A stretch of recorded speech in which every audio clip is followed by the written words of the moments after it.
Welcome to Get in the Ring with DJ D Coops and Beast Mike on the Social Suplex Podcast Network.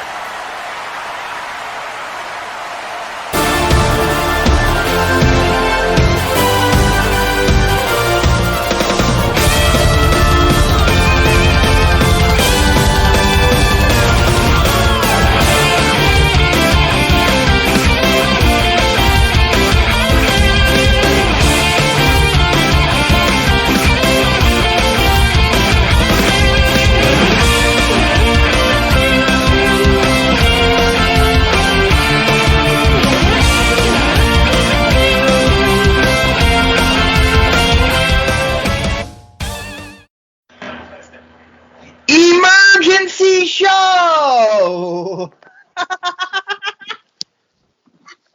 A second emergency show in what? 4 days? 5 days? We normally do Wednesdays, so that True. wasn't an emergency show. Yeah, that's true. Fair point. But this is the first had to be emergency show of many emergency shows that we'll do. Not many, but we'll still do our weekly show, but our weekly show will be formatted differently.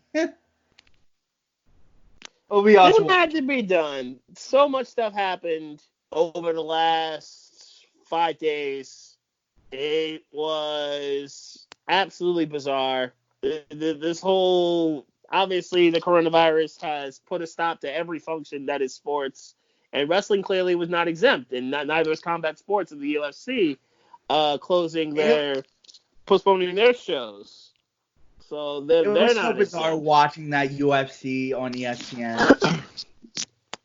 There was nobody there. Being the last live sport, the last real live sporting event.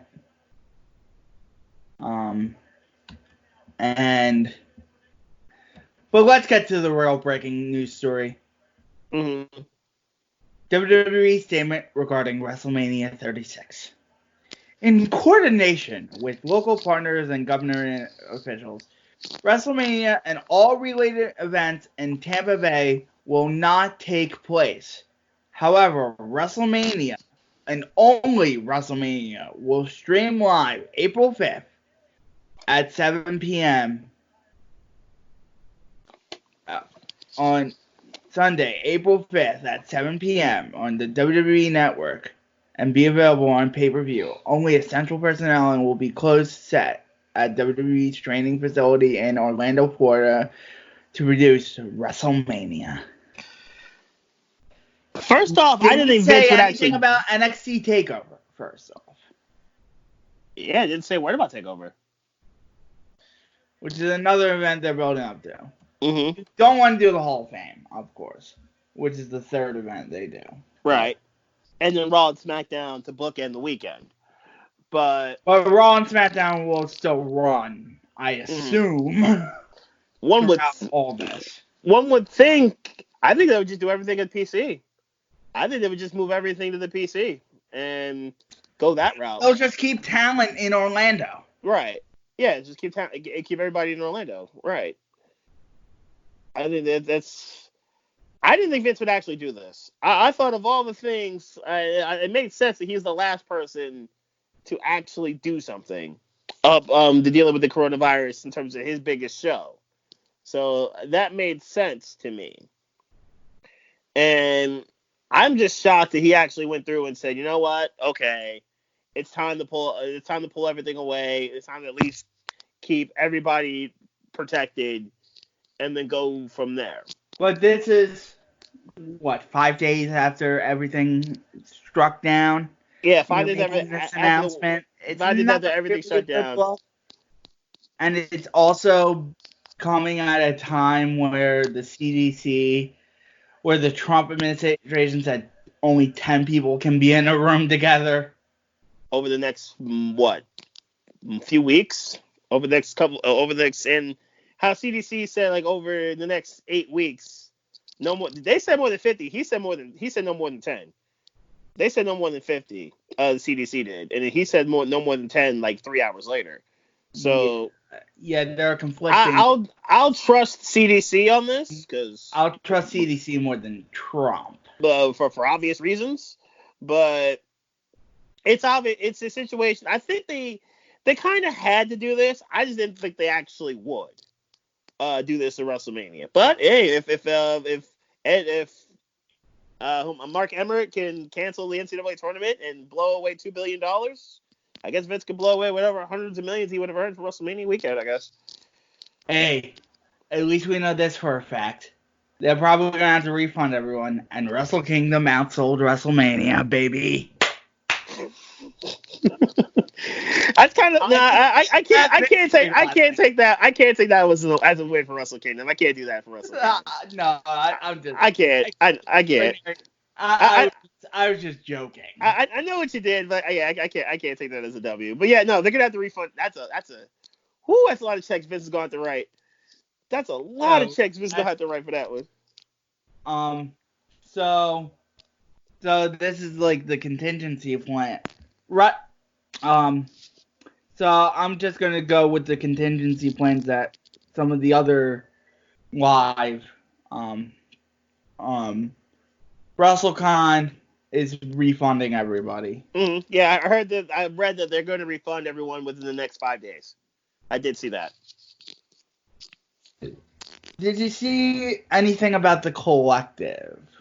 I saw AEW was going to run their shows in Jacksonville. Yeah, and they're going to refund. I did see that. Because they were going to go to Boston this week, and they decided to go to Jacksonville for the next couple weeks. So refund? I think they're gonna re-up Boston. And I think offer refunds too. It's officially canceled. WrestleCon. Mm-hmm. They did.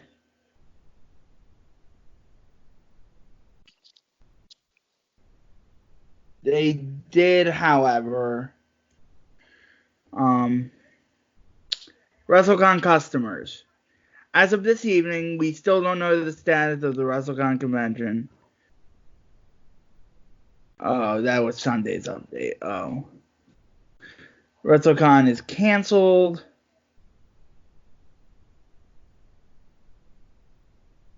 So they said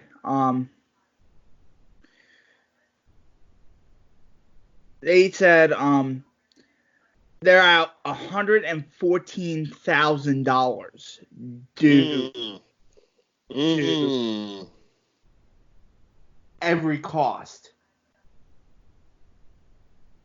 They're owed the hotel over $114,000. Okay. That doesn't include booking.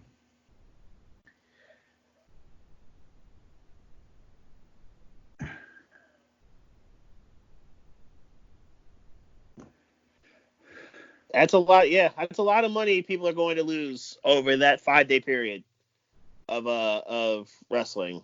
It could have been there.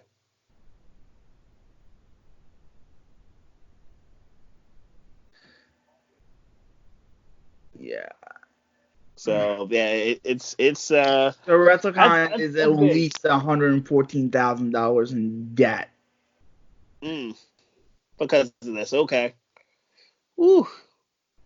I mean, I'm sure they're gonna have to redo the show. Like, they're gonna have to do something. If everything clears up by SummerSlam weekend, they're gonna have to do something. No, it's such a bath. You have to think about guest booking. That's true. They probably have at least $100,000 in guests booked. You gotta think. That's possible too. More like $200,000 to $300,000 in guests. Ooh. With all the fly-ins, with all those fly-ins and guests, would all of them be willing to reschedule for SummerSlam, which I think is in Boston this year? I think SummerSlam is in Boston. I don't remember. I'd have to think SummerSlam. I think SummerSlam by then everything will be cleared up. I think it's it's in Boston. I don't think it's all going to clear up by SummerSlam. I would like it to clear up by SummerSlam. I mean, I may be optimistic, I guess, but You're really optimistic on here.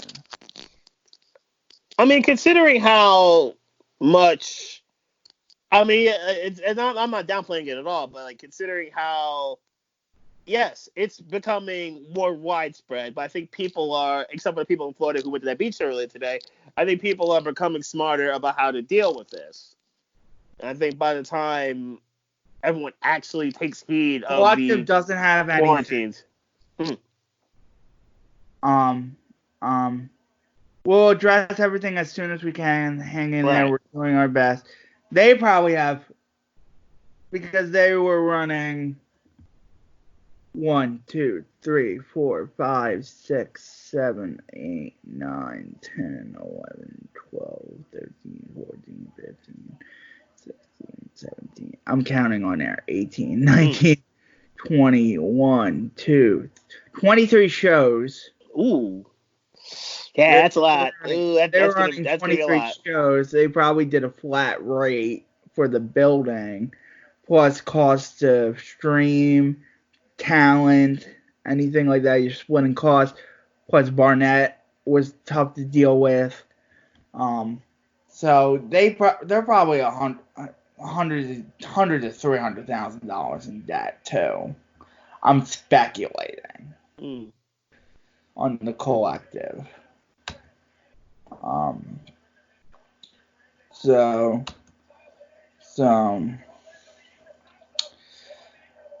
So you can't really, you can't.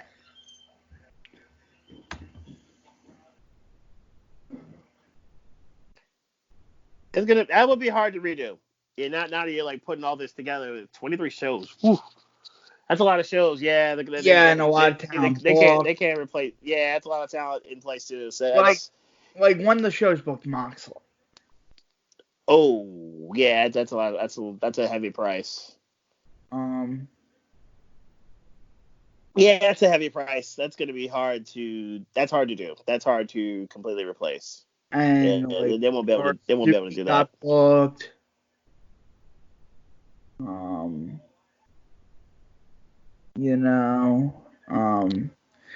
WrestleCon had a lot of Japanese talent booked. Muta was booked. Let me see the talent list.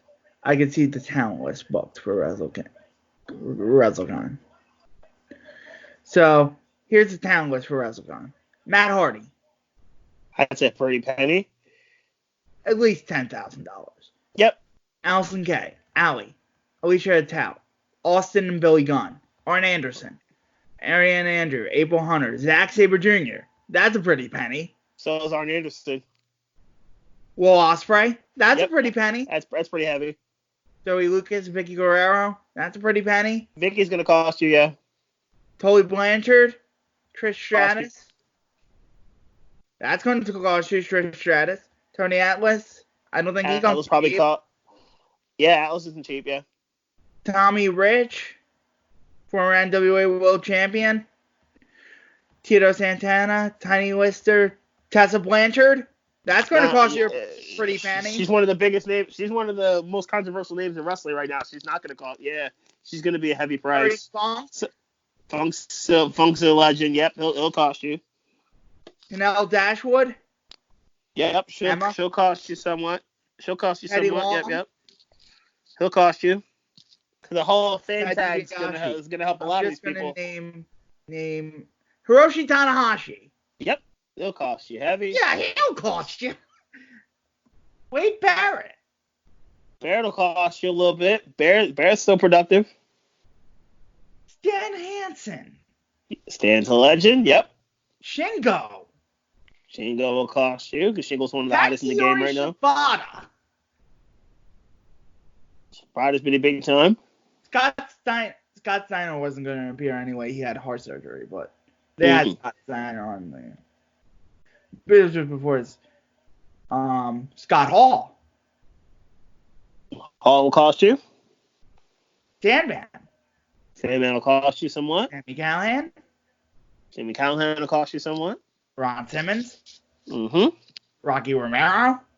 You're getting my point here. I'm getting the point. There's a lot of heavy. Rock There's and a Roll lot Express. of big time. Yep, there are legends too. Renee Young. Renee will cost you big. Obviously, with Moxley apparently on the draw, you figured she would come too. Friday only. Yep, OC will be big time. Mike Tyson. Yep. Yeah, the booking fees. Mick Foley. Foley does not come cheap. Matt Sydal. Marty Scurll. Two big names there. Lex Luger. Larry Zbyszko. Chris Statlander. Ken Shamrock. Ken Patera. Ken Anderson. Kenny Omega. Omega's big, yeah. Well, all those names have John Moxley. That's what I'm saying. That's what I'm saying. Like, if Renee's there, then Moxley's there, or vice versa. You knew that was happening. Jake Roberts. He doesn't come cheap. Gorillas of Destiny don't come cheap. Nope. Honky Tonk Man doesn't come cheap. Great Muta. You're flying him from Japan. He would have been a big time. He would have been. Did you hear about what Sonny Ono did to?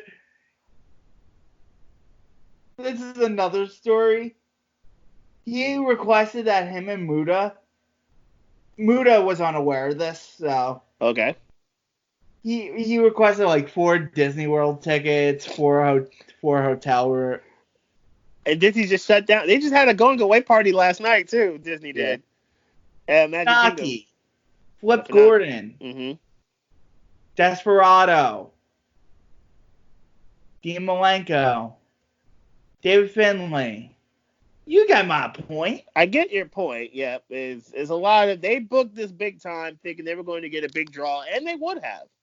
Chris Jericho and Jericho, who may legitimately be the hottest name in wrestling right now.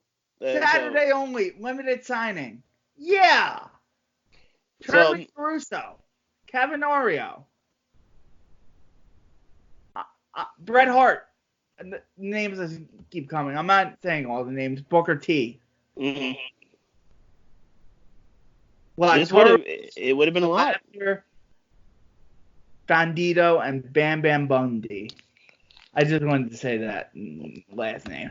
But no, I see the unfortunate circumstance that they had to withdraw from. They probably have at least, and probably talent probably understood the circumstances and probably like worked with them. Mm-hmm. High Spots is like a respected name, and so they don't need the check, and probably they only took their deposits and stuff like that. Probably. But still, they're probably like $200,000 in the red with that talent list. Even at $5,000 ahead. That's pretty devastating. I mean, this is going to be a financial. I mean, we've seen the stock markets. It's going to be a financial devastation for the next, I would say, 2 months minimum.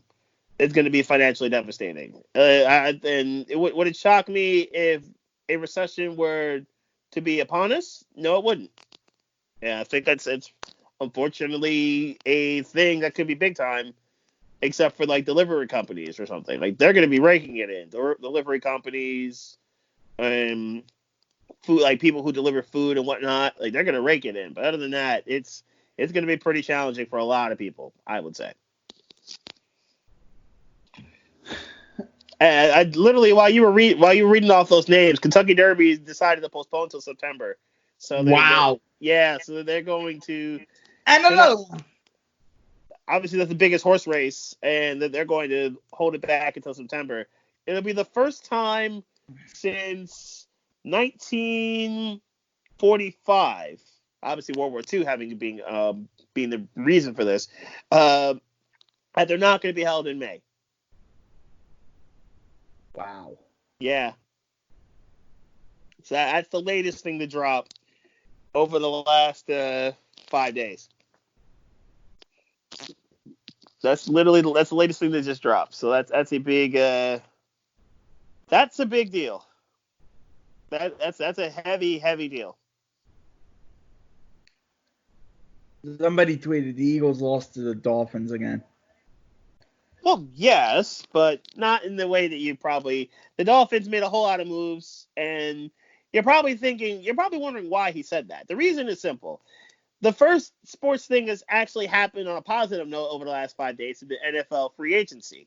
The league year for the NFL started on time, even though they switched up the OTAs and like other team programs are not happening on schedule, at least for the next 2 weeks. Players will not be allowed to show up at the NFL team facilities for the next 2 weeks. So what the original point is that the NFL league year starts today. That's in the franchise. People got franchised before noon, and the legal tampering period, meaning you can go talk to players and go agree in principle to deals. You can't put pen to paper yet, not till Wednesday at 4. But you can talk to free agents, except for those free agents who were released from their teams during this offseason. For example, Marcus Trufant got released from the Falcons today. Teams could have signed him officially, put pen to paper to him before noon today, but no one did, so we'll just keep it moving. Free agency has been absolutely nuts. The Dolphins had the most money in cap room this offseason and the most picks, but that's a draft move. Had the most money in cap room to go out and sign people, and they did. They started small with the Eric Flowers move, which people scoffed at because Eric Flowers was basically a turnstile as a left tackle for the New York Giants. Somebody, which is 100% true that he was. He was a turnstile for the Giants as an offensive line, as a left tackle. But Eric Flowers played guard last year for the Redskins and played pretty well. He was actually rated fairly high with Pro Football grades. He actually was the 33rd best guard, which is pretty good for a first-year guard. He only gave up 1 sack after the last 5 weeks of the season. He played pretty well. So he actually got a modest payday from the Dolphins. Then Miami decided, okay, let's go Shaq Lawson. Lawson had a good year with the Bills. He signed a similar deal to Flowers, $6 million more potentially for Lawson than Flowers would have been, but a solid deal. He gets a pass rusher. Then the biggest domino to drop was Byron Jones. I heard Eagles, I heard Raiders, I heard other teams involved here. All I knew is that he wasn't going back to Dallas. Well, he too will go to Miami. But he got the biggest deal of them all, as we expected. 5 years, $82 million. He gets 40 guaranteed, and he gets 55 guaranteed and 40 of it coming the first 2 years, which is a heavy, heavy deal for a guy who's the number one corner on a lot of teams, but will probably be the number 2 corner with Xavier Howard.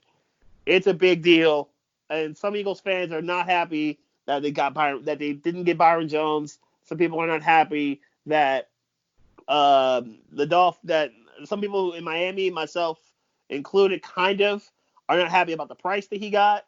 But I understand because of how good he is, and corner is one of the 4 most important positions in the NFL, so I get it. Then Miami promptly turns around and signs Calvin Oy to go to bookend Shaq Lawson.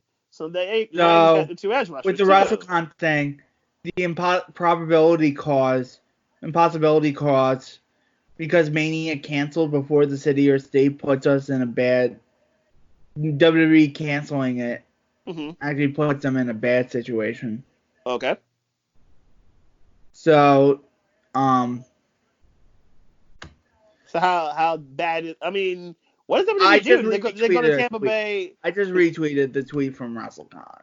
I guess first off, with WWE, do you think they'd bring WrestleMania back to Tampa Bay next year and actually give them WrestleMania again? Probably not. Ooh, maybe that's gotta be rough. I guess the other question is, would Tampa Bay even want them back? I guess that'd be the other thing. I mean, I would try to do, if I could, I'd try to do good by Tampa Bay in that regard and give them. I mean, that's That's a once in a couple decades thing for some cities. If I were, I think that would be the fair thing to do. Would be to try to give them WrestleMania back next year. I don't think they'll. Yeah, I agree with you. I don't think they'll do it, but I think honestly that's a move I would make if I were them. I think that would be a goodwill type of situation to do. But yeah, they probably won't though. It sucks, but they probably won't go that route. Right. So yeah, it's a wild day, and this obviously we talked about. I mentioned before about AEW was going to go to Boston, but they chalked it, and they're not doing it. I talked about the SmackDown being so. We didn't even get to SmackDown being so awkward last week with nobody in the building, and how it kind of in the travel issues basically hijacked the show, where half of the show was basically the Elimination Chamber, and it had 2 matches, and Triple H goofing on Michael Cole, which was actually funny. Yeah, the SmackDown was actually goofing on Triple H was phenomenal. Triple H was great. Triple H was great. There's no other way to say it. Triple H was making fun of his supposed demotion. Obviously, we're joking about that one, but Triple H was awesome. Triple H was funny, continuing to goof on Cole, and which I thought was great.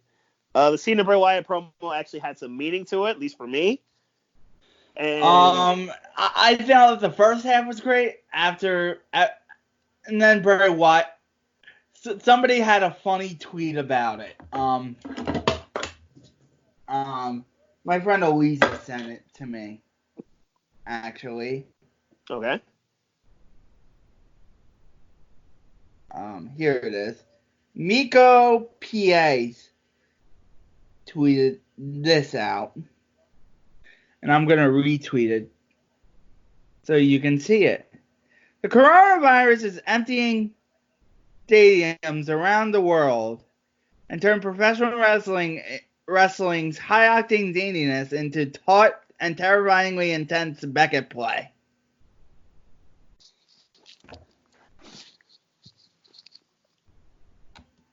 Pretty fair. And it's a clip of the Bray Wyatt stuff. I kind of disagree with it. I think the Bray scene had some meaning. Apropos. I personally thought it was fine. I like that they Cena handled the outfit. Bray Wyatt stinks.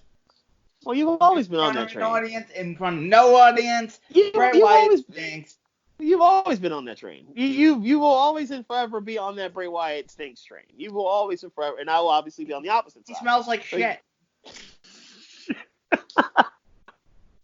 That I can't confirm. But I can't. It's like you will always be on that train. You were always going to be on that train, and I think Bray. I think he and John handled themselves perfectly well, and I like that they handled the elephant in the room. Where 100% Cena, it seemed like Cena buried him after WrestleMania 30, and though Cena's been pretty candid and trying to say he wants to make things right with Bray and wanted to with obviously the WWE title and wants to make it right with him with this WrestleMania, that's just what it seems like to me, where it looks like Cena's gonna get beat by Bray Wyatt, and I think that's the right thing to do. But I liked how they handled the promo. I like how they did it. I like how they presented it. I mean, it's all or nothing for Bray. This is absolutely all or nothing. If Bray wins, I feel like Bray's going to be first in line to get at Roman. If not first, second. Or Bray's going to, in short order, at least by SummerSlam, I think Bray's in short order back in the Universal title picture easily if he wins. If he loses, I think you get your wish. And that we really, effectively, we don't see Bray pretty much ever again, at least on a main stage like this. Because it's hard to look like you're on top tier status. Then WrestleMania 30 happens, and you basically fall to obscurity. Then he wins the WWE title, and then he falls to obscurity again, and stays there until the Fiend gets back up. And now he's back up in the upper echelon, and I think the only way he stays there is if he beats Cena. I think that's the only way. If he loses, I think you get your wish, and I think we don't see him again because it's hard to do that 3 times. But if he wins, absolutely, I think he's the first. To me, he's first in line after Reigns, and I think that's the way I would book this. is Bray wins and he comes after Reigns immediately. Does he win the title right away? I would probably say no. But I think Roman should get a fair shot with the Universal title. But I think by SummerSlam, Bray gets at Reigns, and Bray probably beats Reigns. But we'll see how they do it. Obviously, you're on the opposite side of this, and you're hoping and praying Cena squashes him, and we'll never see Bray again. But we'll see how this plays. So that's just my thought on it. It's all or nothing. It's simply all or nothing for Bray Wyatt. There's no other way to say it. Don't worry. Two weeks ago, when our biggest worry was Jun Akiyama guest coaching at the Performance Center. That's so true. You were so shook on that. You were so shook on that. That's so true. Oh man. Back in it's like what seems like ancient ages where wrestling buildings were filled with 50,000 people. We were prepared for a traditional WrestleMania.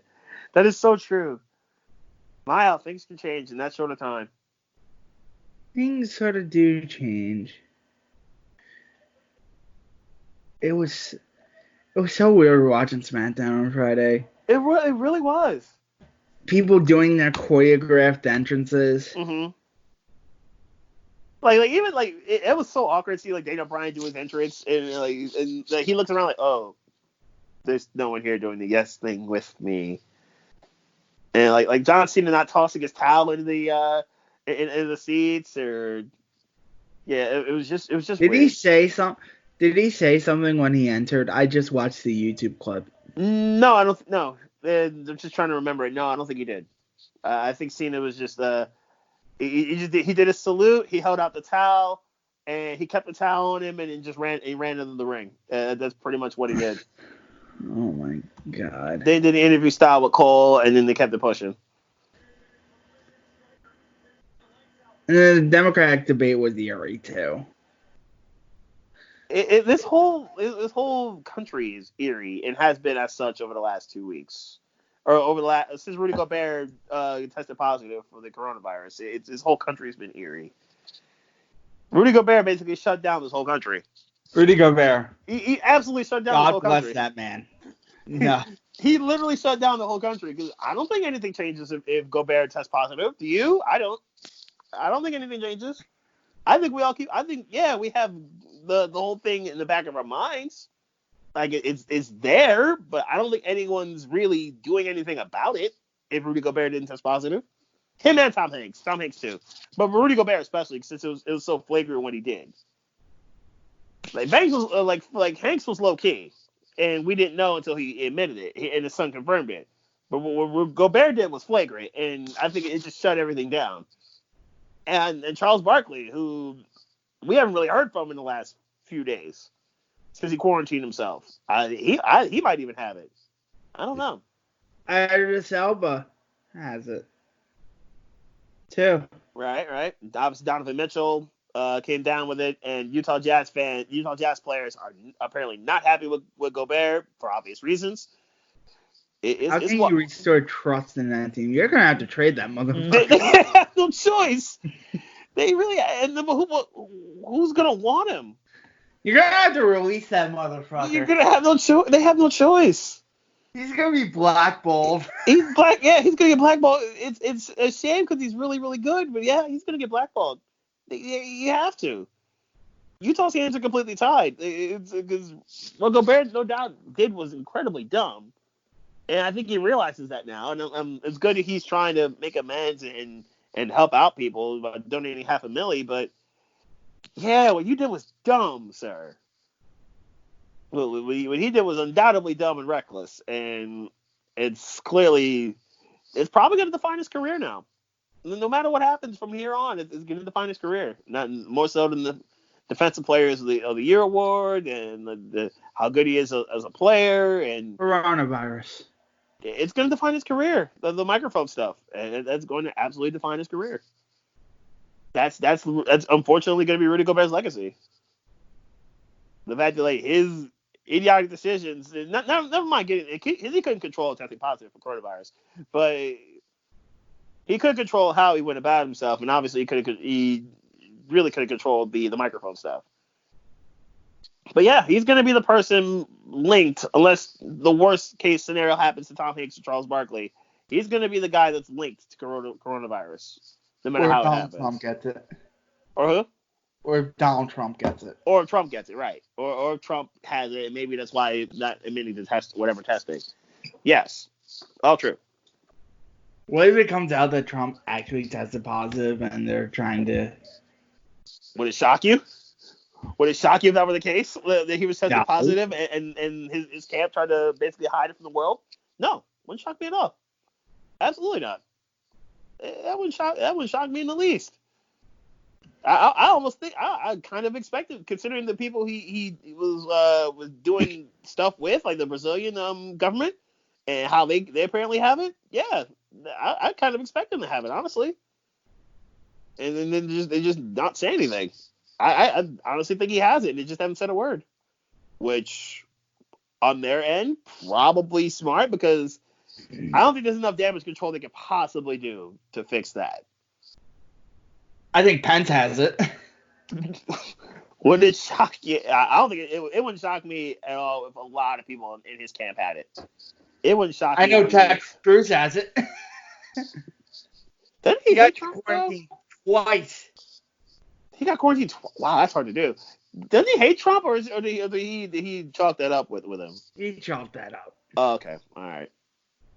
He either chalked up or sold out. I think he did more. It sounds like he probably did more of the former. But yeah, the former. He got quarantined. That's hard to do. He got quarantined twice. But yeah, no, it wouldn't shock me if a lot of people in his camp. I was watching. I watched like Cheap Seats, the old ESPN show. Yeah, I remember that with the Sklar brothers. Yeah, I remember it. Yeah, all the episodes are on YouTube. Good deal. So you can watch that and be satisfied with your life. But yeah, that's actually a good point. Like, let's pose the question to the people when we eventually upload this episode. What are you guys doing to pass the time with minimal sports?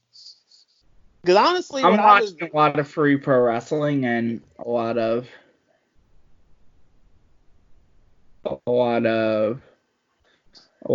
Cheap Seats, a lot of music reviews, a lot of Todd in the Shadows. You know, a lot of stuff like that. Okay.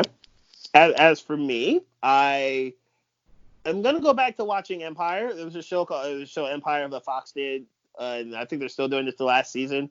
I'm going to pretty much end up watching the entire series, from now until I guess this ends. And I pretty much was watching free agency stuff all day today. So that's really literally all I did was pay attention to NFL free agency. So I try to check in on Beast Mike at least once a day. But I've been constantly on Twitter pretty much for the last week or so, just posting stuff. I caught up fully on The Simpsons. I'm a Simpsons guy, as many people know. So like I was able to catch up. I didn't watch last night's episode yet, but I'm going to today. And I'm pretty much doing free agency stuff and watching all that stuff. Really interesting. And then whatever happens on Raw and SmackDown, I'll obviously keep up. But it's kind of what we're doing. That's kind of what I've been doing over the last few days, and just paying attention to everything else. So that's my thing. So again, what are you guys doing? So we'll post it what our thoughts are, like what we're doing to kind of keep ourselves sane, I would say. And yeah, so post in replies below when we eventually do put this episode out.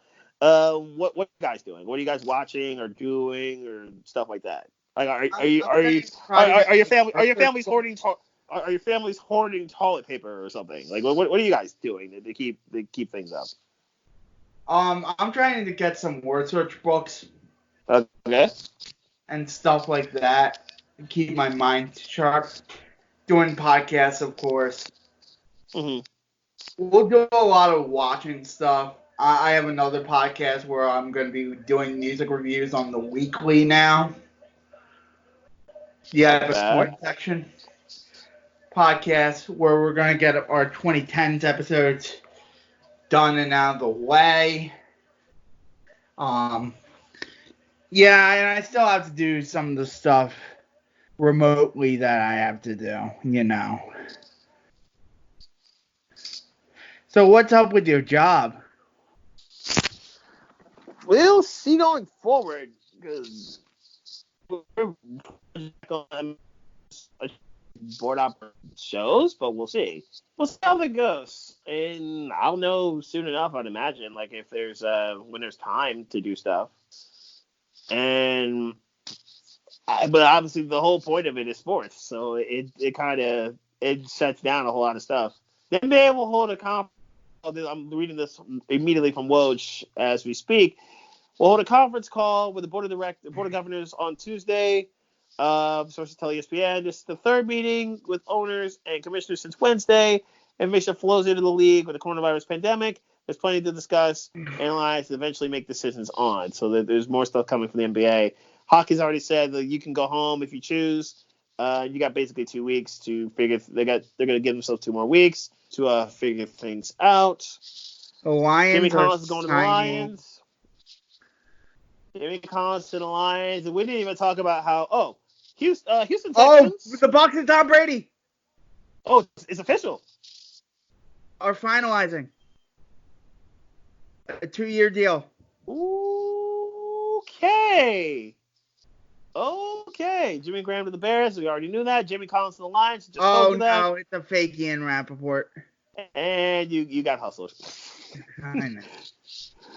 Okay. No, with the Houston Texans, we need to talk.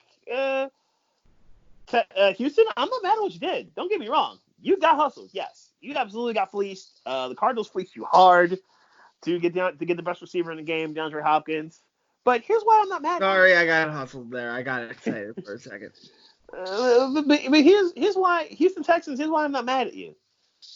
We have your first and second round pick next year. I would have gladly given you your first round pick back for DeAndre Hopkins, but you chose to be dumb and get David Johnson, washed up running back. David Johnson is cooked, and you took his money back. So you're on the hook for a good $7 million or so, and all you got back was a second round pick this year. That you're not going to be able to replace. Not that you were going to be able to replace DeAndre Hopkins anyway, but and this is a heavy receiver draft, yes, but all the heavyweight receivers are going to be gone by the time you're picking. You really want to do that? Houston, thank you. Thank you, Bill O'Brien. Bill O'Brien, you're still doing really good things. Obviously, the Penn State stuff you did, and obviously the hustle supreme that you gave us with the Laramie Tunsil trade. So we have your first and second round picks next year, and Deshaun Watson has nobody to throw to except for Kenny Stills because Will Fuller's not healthy, not really. So it's thanks Houston. Thank you very, very much. I will enjoy you going 4-12, wasting another year of Deshaun Watson, and we get a top 5 pick. Thanks, Houston. Thank you very much. I do not get this at all. No one gets it. This was stupid. That's the point. This was stupid. Oh, they just released an Adam Cole versus Walter match. Ooh, that's pretty good. Wow. Ooh, that should be good. Battle of both champions. I like that. That's good. There's this free wrestling playlist. I'll send it to you on somebody, Spencer Scott, created it on Reddit. Marcus Mariota to the Vegas Raiders. So that's official. Pretty much everybody reported that. So Mariota's going to at the very least back up Derek Carr as they go to Vegas. So they probably or her sweepstakes. Did you see the truck that Becky Lynch came in? I did. I certainly did. I don't know if this is the most unique version of Monday Night Raw. Remember the snowed-in Raw a couple years ago? I think that maybe that was unique. I think that was the most unique Raw, honestly. The snowed-in Raw, because that was the night after the Royal Rumble. We both went to the Rumble that night. and they couldn't get prevented Roman from getting booed out of the building twice in a row. Pretty much. Pretty sure did. And then he had the great promo with him and Heyman. I thought that was a really good promo too. I mean, that was easily the most memorable thing that happened on that Raw was the Heyman and Roman promo, which I thought was great. That was a great interview. And that was, the fact that they were gonna, I think, go to Boston. I think that Raw was gonna be in Boston, but got snowed out. So I thought that was the most unique. This is easily second though. This is definitely the second most. People a preview of what we're going to do the next few weeks and watch a few matches. All right, let's do some stuff. Let's watch the Adam Cole Walter match. So we got a battle of the current NXT UK champion versus the current and soon to be longest reigning NXT champion. Yes. Adam Cole, as of Friday, will break that record. They're obviously going to celebrate it on Wednesday, but as of Friday, he will break the record for longest reigning. It was just 292 from Finn Balor, and Cole will break that record. I believe, I'm going to make sure that it's Friday, but I do believe it's Friday. That he breaks that record. It's going to be weird on NXT, and it's going to be weird to have Dynamite without a crowd. Considering how good their crowds have been, yeah. Their crowds have been outstanding too. It's gonna suck, honestly. It probably will. Yeah, Balor's at 286 right now, so he'll break it as of Saturday. He'll break the record for. He's tied with Neville for second, so he will break the record with Balor as of Saturday. Adam Cole breaks the record. Oh, so he won't be celebrating it this week. No, they'll celebrate it. I think they should hold it off till next week. But I believe the celebration was made for next week. Between Cole and Walter. Go back to 0-0. I am. 3, 2, 1, go.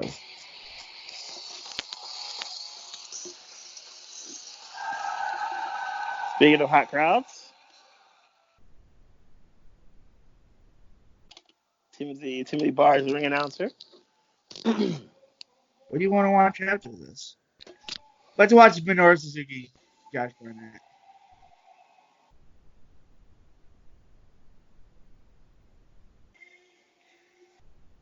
Main event.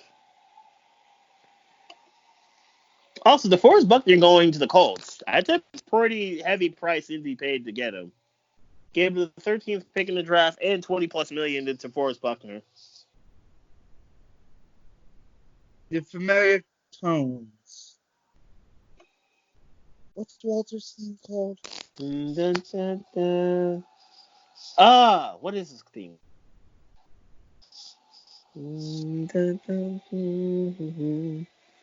For Allegro con Fuoco. Huh?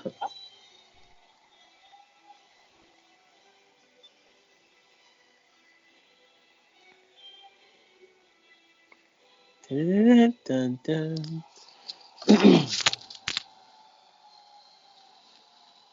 The Ring General. As we saw in NXT, Adam Cole sold the chop incredibly well.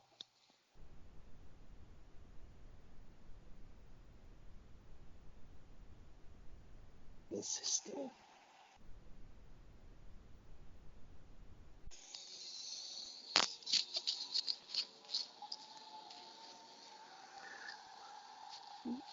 Okay, so this is as of 2017. So Cole holding the North American title, and Walter literally just came into NXT UK. Now, this was when Walter was still an indie guy. Oh, he did. Oh, this is before Takeover Cardiff 1. Oh, 2017, you said? Yeah, this has to be 2017 because that North American title. 107. Evolve 107. Let me see the cage match from this one. This had to be 2017 because the title didn't come into existence until Takeover New Orleans. It was 2017. 2018. Or 2018. Okay. Yeah, 2018. You're right. Yeah, 2018.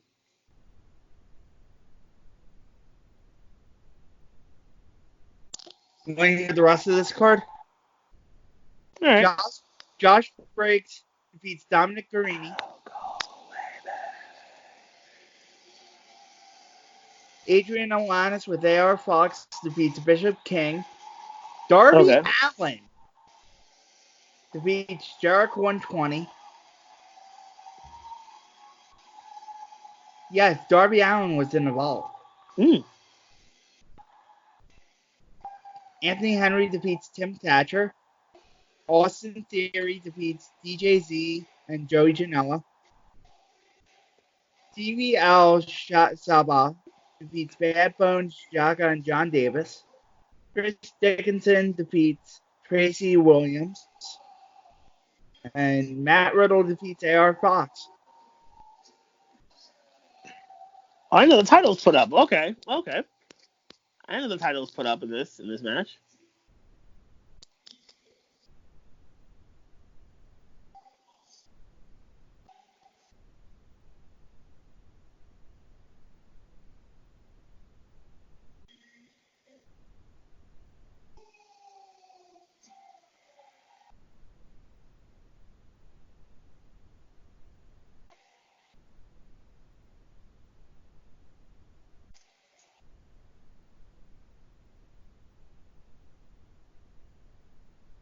This crowd is hot.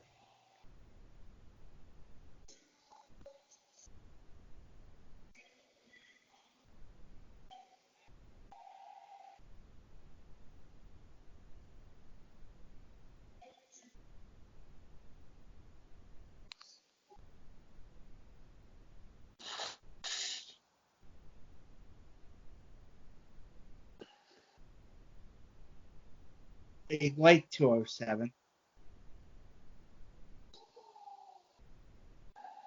Yeah, I would never pictured him as weighing 207.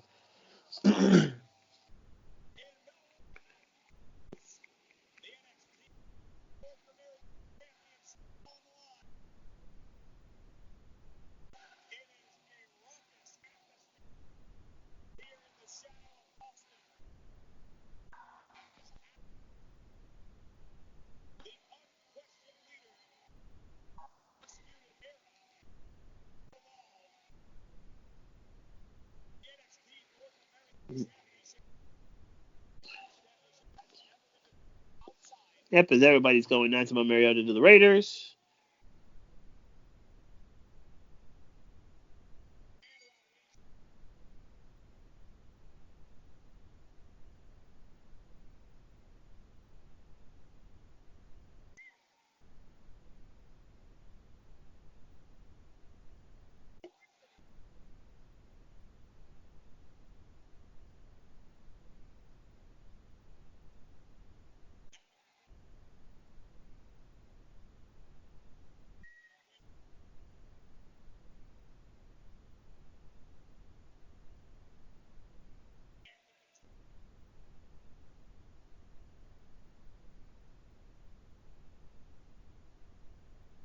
Oh, okay, yeah, he's not contracted at the time. Okay, yeah, okay. So you had that part right. So yeah, this Yep. is because Walter, yeah, he first came in. Did he win the title last? Yeah, he did win the title. Take over New York. So yeah. So this is 20. This definitely is 2018. And then because Cole was champion, take over New Orleans. So this probably was It was somewhere in the middle there. And then Walter got signed. What? December of 2018. Yeah. Yeah, like November or December, and then he made his TV debut at Takeover Cardiff in the start of 2019, and then won the title 2 months later, and will be champion for at least a year and possibly more. Unless Finn beats him at the Takeover, in Blackpool. Are they in Blackpool or are they in Bray County, Wicklow? I know they're going to be in Ireland, or they're in Devlin's hometown. Dublin. Yeah, they're in Dublin, Ireland. They're going to Dublin.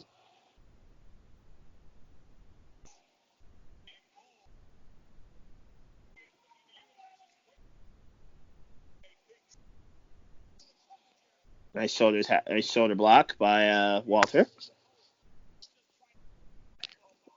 Drop kick by Cole. Staggers Walter a little bit. Cole clearly thinks it's sweet, even though Walter is hovering behind him. And makes him pay for thinking it was sweet. It's all the bodies, a true combo. And Adam Cole gets chopped hard.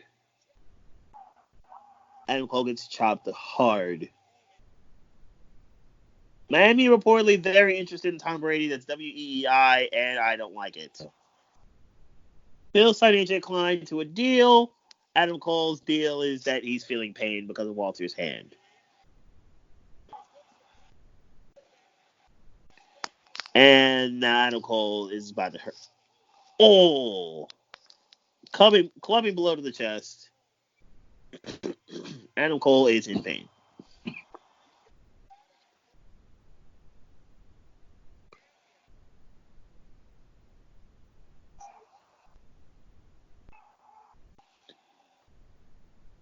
Another clubbing blow.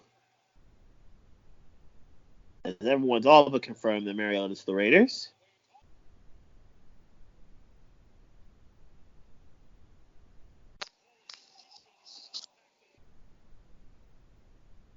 Oh, I don't want Brady in Miami. Don't do it. Don't do it.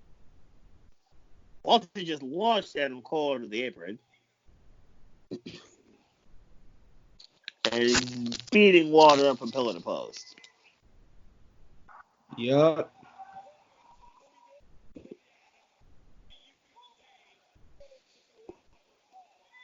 The only that did happen on Raw so far was a last man standing match between Edge and Orton. We should probably mention.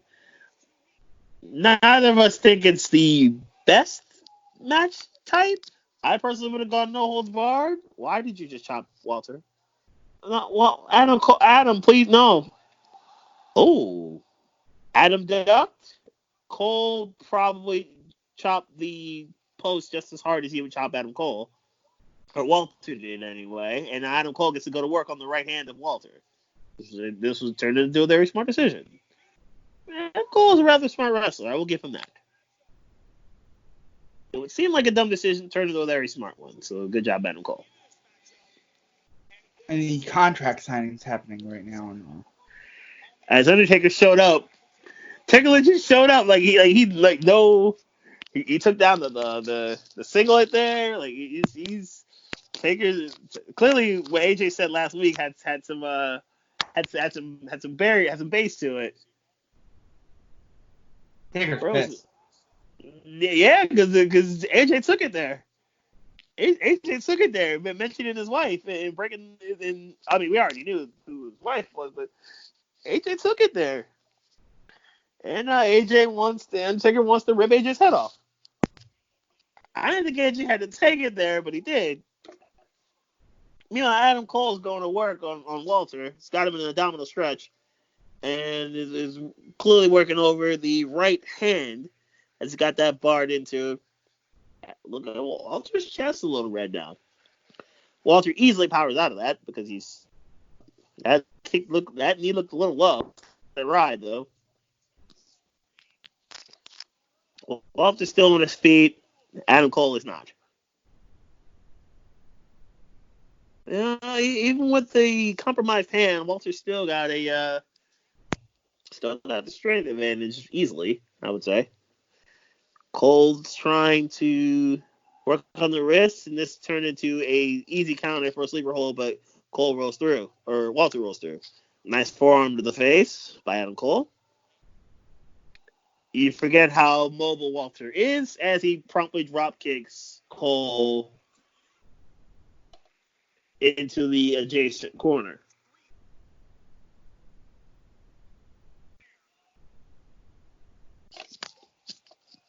Walter trying to...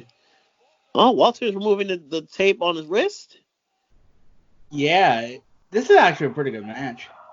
This was originally a dark match because at the time they didn't ask. It's a good story. It's a good story they're telling of centering around the hand of Walter.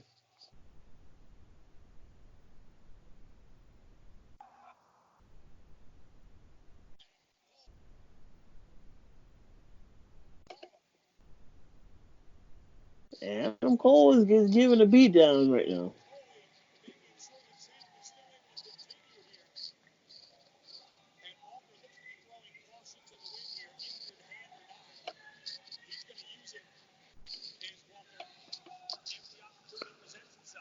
Body slam, easy body slam there. Walter going for a senton. At 300 plus pounds on Adam Cole's sternum. Hooks the leg and kick out.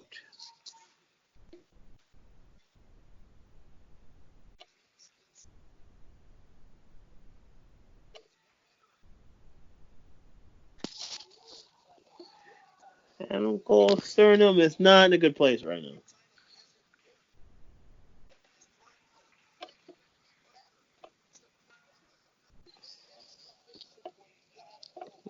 Forearms.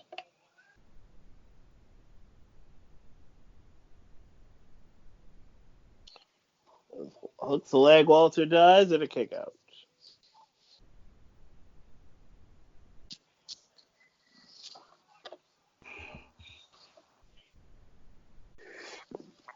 Cole went back to the hand. Continuing to stomp a little bit on Walter, but Walter with a big boot to the dome sends Cole reeling. Walter's almost trying to do this one-handed.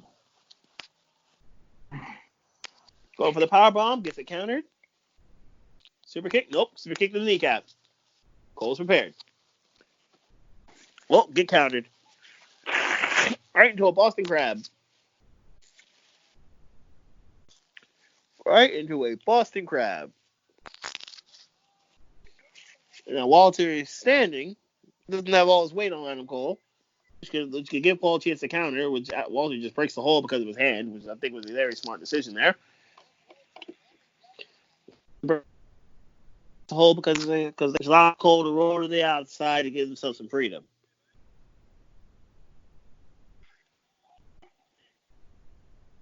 Nice kick. Almost an Insiguri style kick for Cole.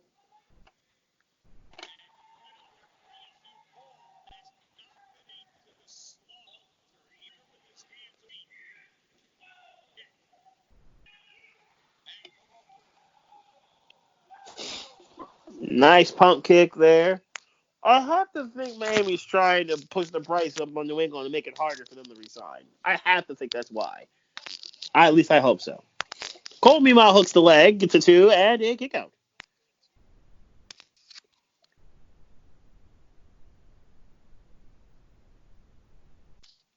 Adam Cole is in lots of pain. Well, Adam, what do you do now? What do you do now? Looks like Adam Cole. Is he measuring for a super kick? Yes, he is. Cole gets blocked. Walter catches him. That right hand, how strong is it? Nope. Cole blocks the chop. Nope. Oh! Walter moved out of the way of the super kick. Cole did not move out of the way of the chop. Walter clearly won that argument. What a clothesline. Good grief. That hurt. And a kick out from Cole. Oh, what a clothesline. Or lariat, depending on how you see it. Either way, it hurt.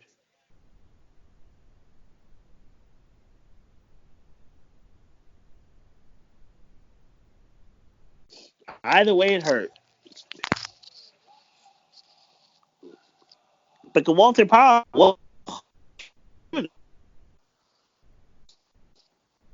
going for a power bomb. Nope. Cole with the block. Right back into the wrist control. Try to go for that wrist lock right there. But as Cole is headbutting the wrist, that's actually rather smart. One knee to the ribs puts a stop to that whole situation. But the Walter, he just one-arm powerbombed him. That was dope. He just one-arm powerbombed him and then stacks him up. He knew he would kick out immediately back into a Boston Crab. That is, oh wow, that's brilliant. Brilliant technique by Walter. Fluid and seamless. It's pretty deep. Cole reaching out with his right hand to get to the ropes. And, oh no, Walter saw it coming and pulled him back to the center of the ring. Walter has got it cinched in deep, and this time he is sitting on the lower back of Cole. Cole trying his hardest. Nope. It's a And good little small story package. they're telling. Small package, 2, and kick out. This is a good story. Walter bum rushes in, but gets 2 boots to the face. Come on, Cole. Cole. Right in. What a counter. He could have body. I thought Walter would try to body scissors the leg as he had him in look like a sleeper.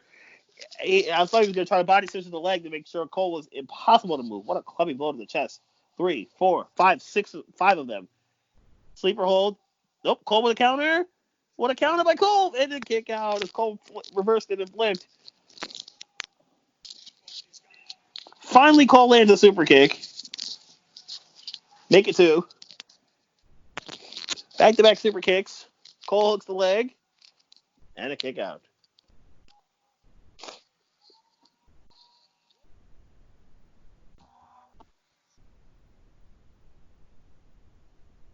Is Cole going for the last shot? And he hits it. Cole with the last shot. And Walter kicks out. He didn't hit it as hard as I think he could have. And no, he hit it to the face, not the back of the head. But super kick to the side of the head. Make it 2. Now Cole lowers the knee. Now he's going for the traditional last shot. And drilled it right in the back of the dome. That's got to do it. And it does. Adam Cole wins and retains the North American Championship. That was very good. Good story. Good story. Now let's watch some dudes slap the shit out of each other. It was a good story. Very well done, Adam Cole. As Cole and Walter have had very good reigns on NXT and NXT UK, respectively. Again, Adam Cole is at 286 in terms of his title days. Go to the 33rd video in the playlist. Josh Barnett versus Minoru Suzuki. You're going to have to scroll down a little bit in the free pro wrestling. Or I can just send you the link. I got it. This is from Bloodsport. So and Walter, who I had to think is closing in on a year as NXT UK champion. GCW? Yep. I have to think Walter's closing in on a year. Let me see that. Yep. I know Dunn got the 685. He almost got the 700 days. I have to think Walter's closing in on. Is Walter at 365? But at 350 at least. We're gonna have to watch after this Brian Alvarez versus Orange Cassidy. Walter's at 338. So Walter's at 338 days for his title run at UK. So he's at 338 there. So good stuff. Good stuff. All right, so let's talk about it. So now we're at this match with Minoru Suzuki versus Josh Barnett. This is for people who like mixed martial arts style wrestling. That's all I'm going to say. All right. The king. The real king. So we shall begin.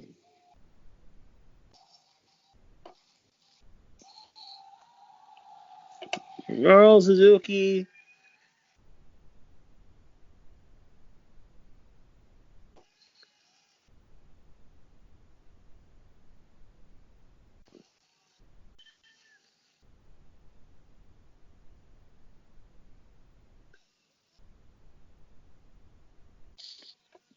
Minoru Suzuki comes to the ring.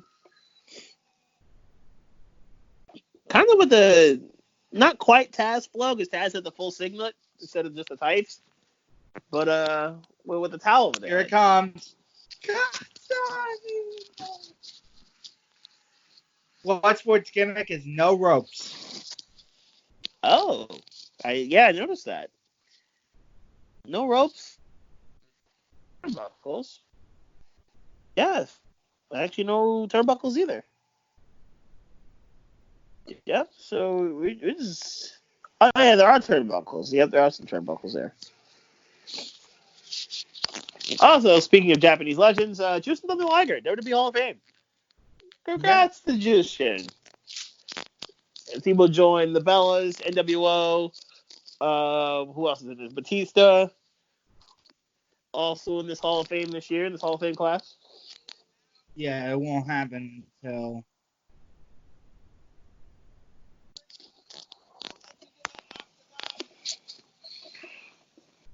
Josh Barnett, with minimal hoopla whatsoever, just runs straight to the ring.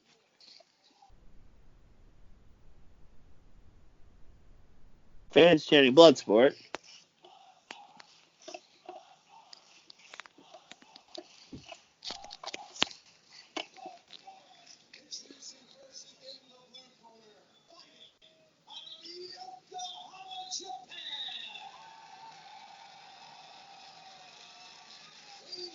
Well, Taker, they signed the contract. Taker and Styles did. Taker promptly destroyed Gallows and Anderson after doing so.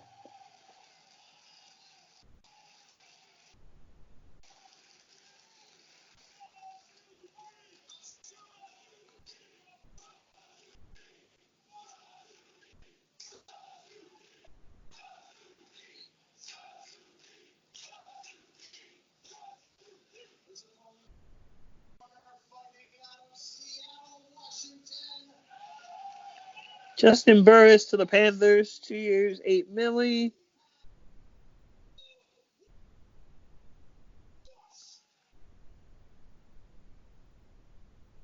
Kieran Reed stays in Seattle, 2 years, $23 million.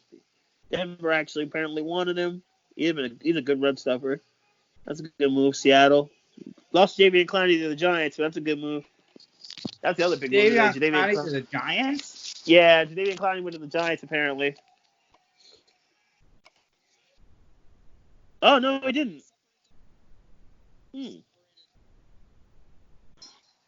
They did the stare down. Here we go.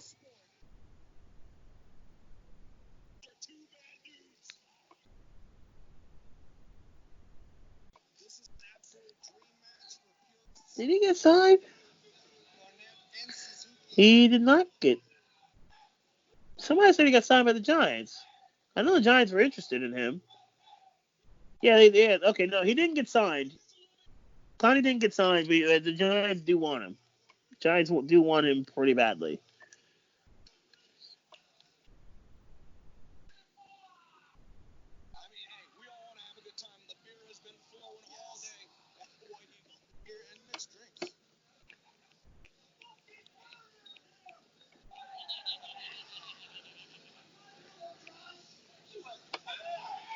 They lock up.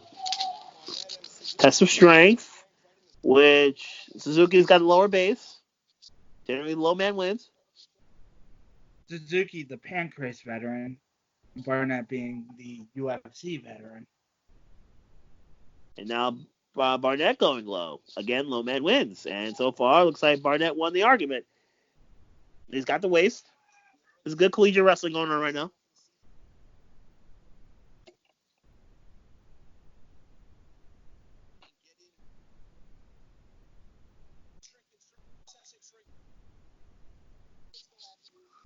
Barrett's still got waist control.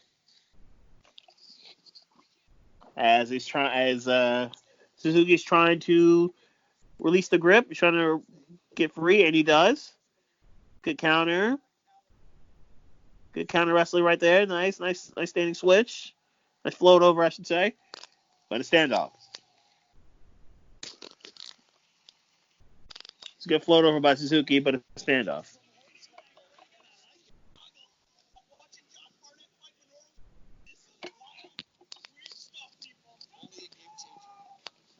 All right, we're gonna run this again.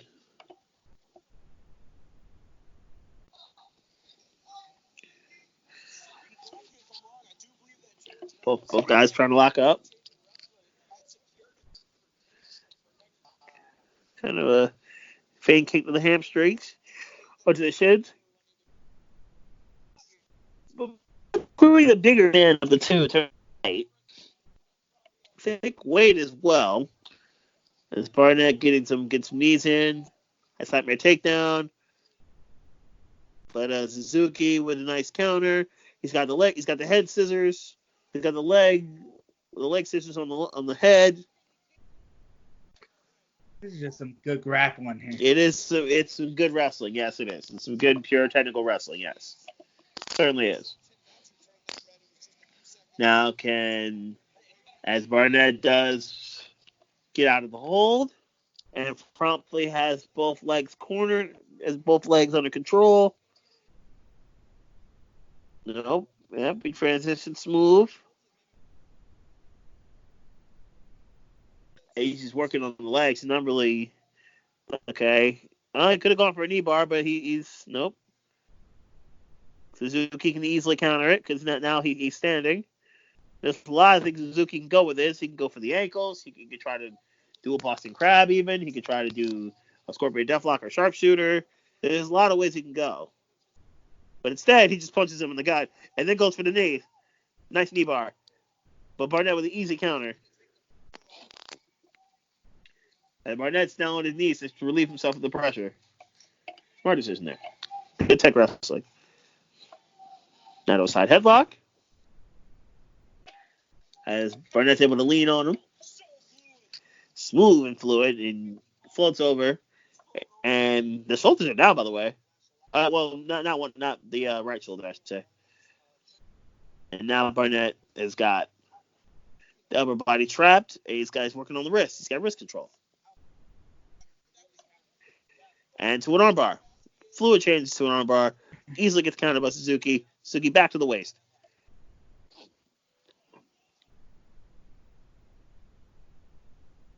Suzuki's now got control. As he's styling on Barnett. He ain't wrong. That's facts. And now he's got the face kind of cross face applied to the face of Barnett. But it immediately stacks up Barnett now.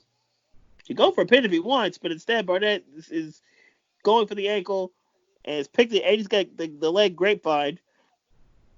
The left leg grapevine, but Suzuki rolls through. Barnett's still trapped, and Suzuki's got an ankle lock on him. There's no ropes for him to roll to either to try to gain some balance. Suzuki's got the ankle, so he's gonna have to. Barnett's got to find his way out just by pure strength and the ability to get up, which he did not. Nope, Suzuki now transitions smoothly into a sleeper hold, but he's got the legs body scissored. Just good tech wrestling. What am I to say? Good tech wrestling.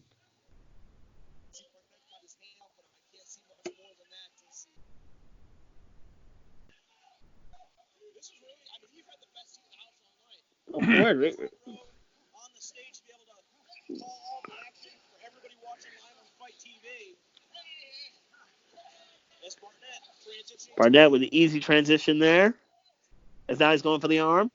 He's got an arm bar. He's got the wrist control, but he's got the arm barred very nicely. Suzuki trying to counter, but Barnett can use his obvious size advantage to kind of lean on the arm if he wants to. Suzuki's got really nowhere to go at this moment in time. Because he's clearly not double jointed, so he's not going to roll over and completely destroy his right shoulder. Nah. He doesn't have the Alexa Bliss challenge. He's failed the Alexa Bliss challenge. No. And now, looks like Barnett's trying to look on. Yeah, he's got a full Nelson locked onto him. Also known as the Master Lock, for those who may remember.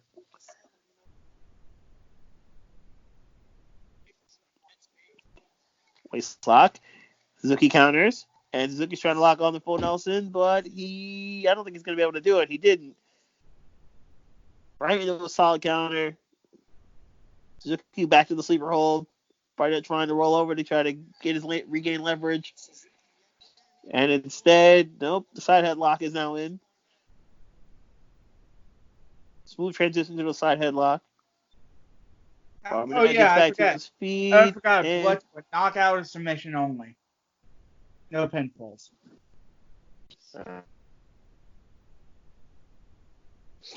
Next side suplex by Barnett, though. KO or submission only. Got it.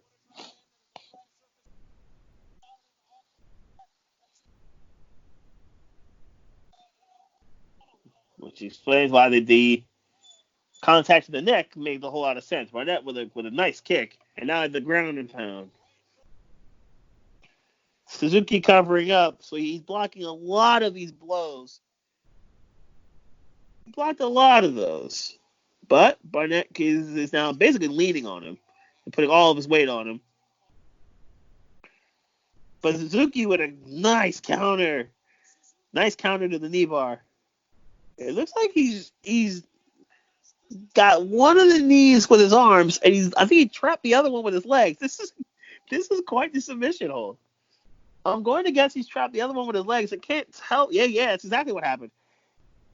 He definitely hooked one knee with his legs and the other one with his arms. That is a crafty submission hold. I'm not gonna lie, I like that.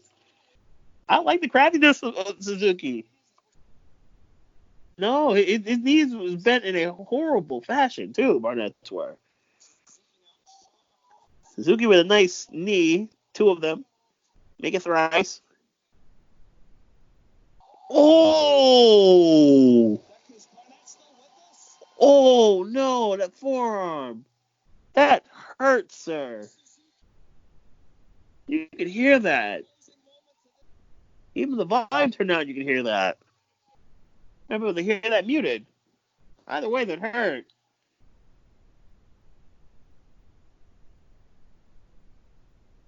Krause's cheering for Suzuki. Yep.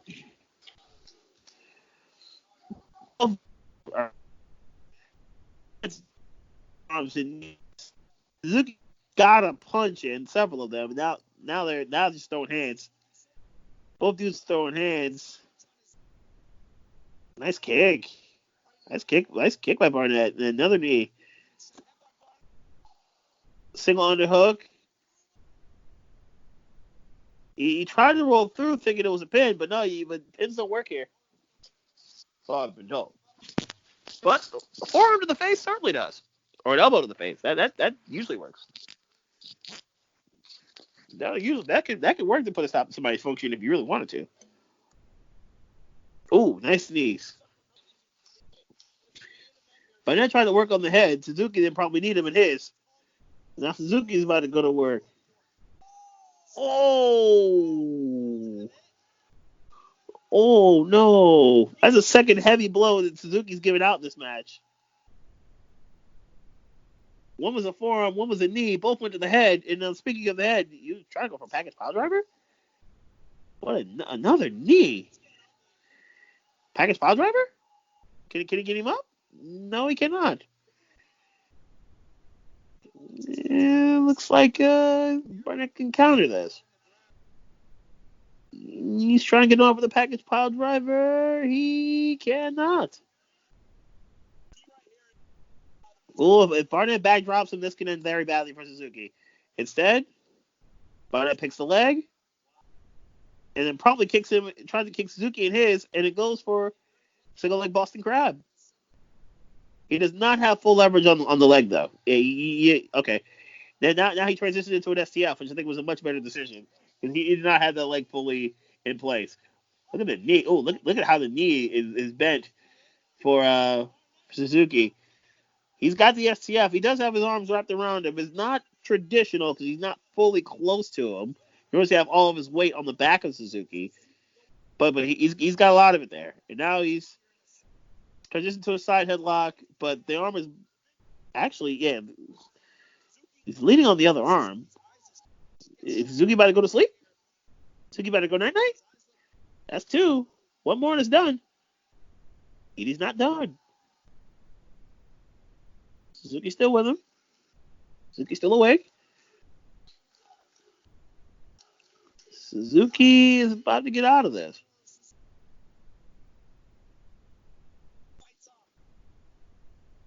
Barnett still got head control.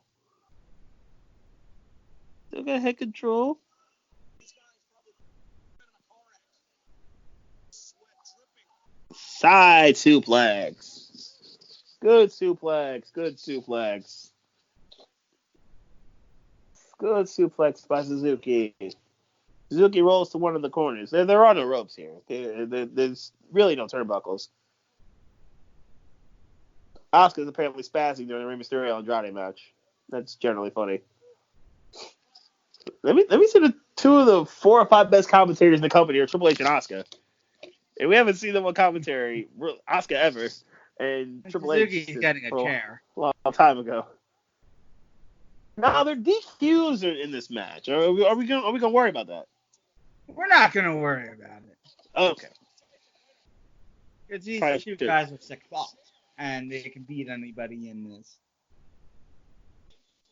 Yeah, there's no barricade either, by the way. We should probably also mention that. There's no barricade, and it's not quite as intimate as some of the other companies have done that we've watched matches on. But it's fairly close. He did not bring the chair to the ring. He probably should have, because Barrett immediately went to work on the hamstrings and the shins, and this actually could work out horribly for Barrett. Oh, about that chair for Barnett, I should say. This could work out horribly for Barnett. I don't like you calling him Barrett. I'm pretty sure I call him Barrett a lot. But Barnett's... Poor Raph. Poor Raph. He's in a wee bit of trouble.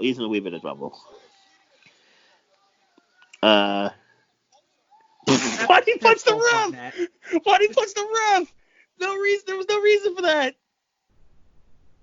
There was no reason for that. No. Why did Suzuki punch? He basically brought him over. Wow, there was no selling that chair shot. He basically brought him over to punch him. Unnecessary. He didn't have to do that. I think Suzuki beating up Suzuki. And after that chair shot really woke him up. Suzuki is getting dragged into the ring. That ref is down, and so is Suzuki after getting kneed in the head repeatedly. Barnett is now basically trying to beat him unconscious. And I think he's succeeding.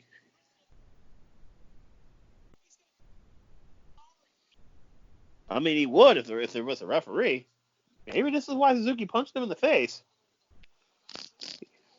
Maybe this is why he wanted to punch him in the face. Now he's got a side headlock gripped on him rather tight. That chair shot might as well have been coffee for Barnett. Barnett clearly woke up after that chair shot. He's suddenly very, very upset.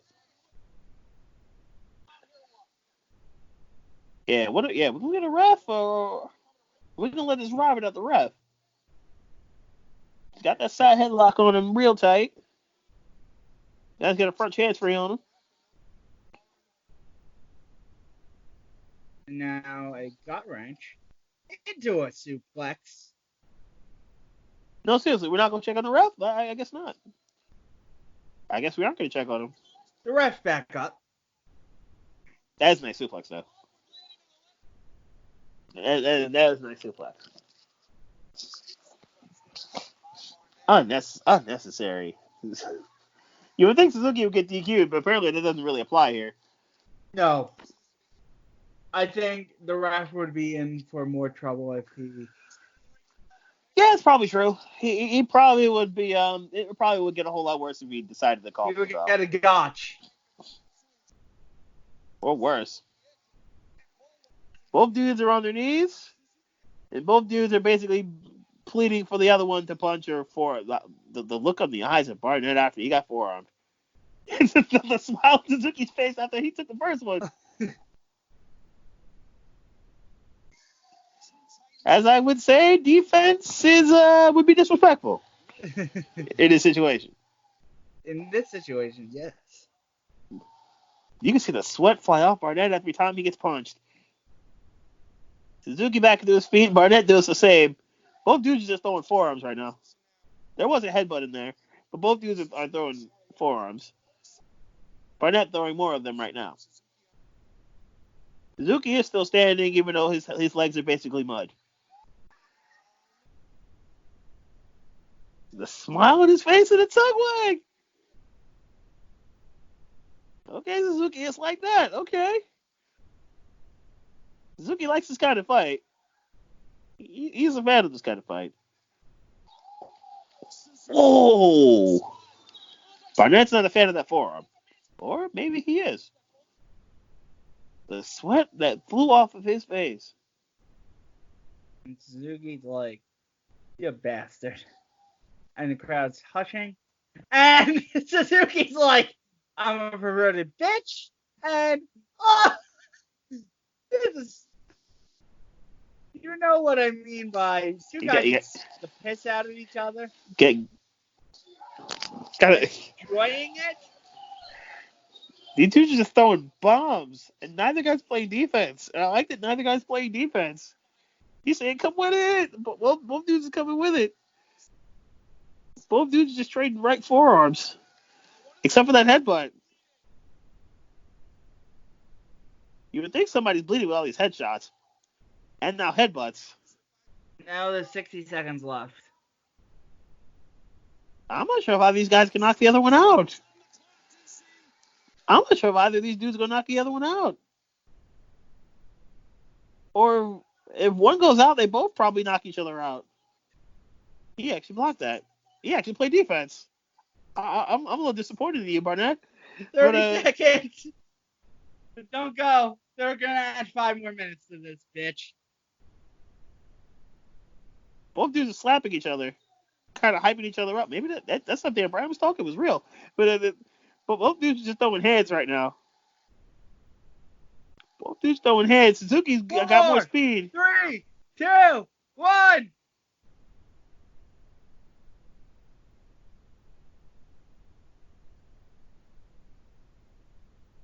End of the fucking draw. Oh, that's not it. They almost punched themselves out, both of them. Both of them almost punched themselves out. That's how many punches like, no. That's how many punches they threw in the last minute and a half. It looked like they legitimately almost punched themselves out. Suzuki's like, 5 more minutes? You want 5 more minutes? Yes! We get 5 more minutes!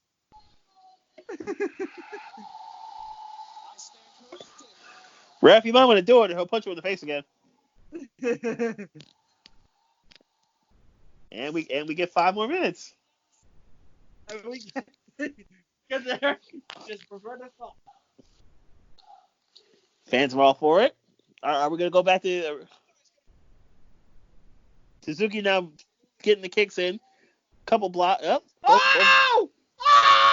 Both guys kicking each other in the hamstrings. But now we're going. Oh, what a kick! That last kick landed nicely. Did you know spinning heel kick? Yeah, he did. And Suzuki ate it.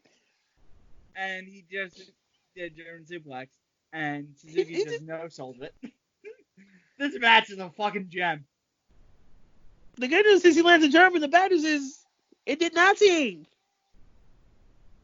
It actually did something, and Suzuki. No, never mind. Nope. It did a lot. It actually did quite a bit. It actually did quite a bit. And now the sleeper hold is locked in. Not only that, the leg is grapevine. Is it only a matter of time for Suzuki? Suzuki's trying, but again, that weight difference between Barnett and Suzuki is now coming into play here. After the abuse these two dudes put on each other. He just bit the arm. Suzuki. Oh, that smile. And that was that is your arm. No, it's biting the ear. Tyson challenge. Or Shayna Baszler challenge. Did he bite the ear? Did he just get the back of the neck? Ooh, nice elbow to the kneecap. And a knee bar. And he's biting the foot. Suzuki, you weirdo. Thank goodness you're not going Matt Riddle on us with the boot, Barnett. That would have been a whole lot worse. Like, get the fuck up. That was a quality knee bar, though.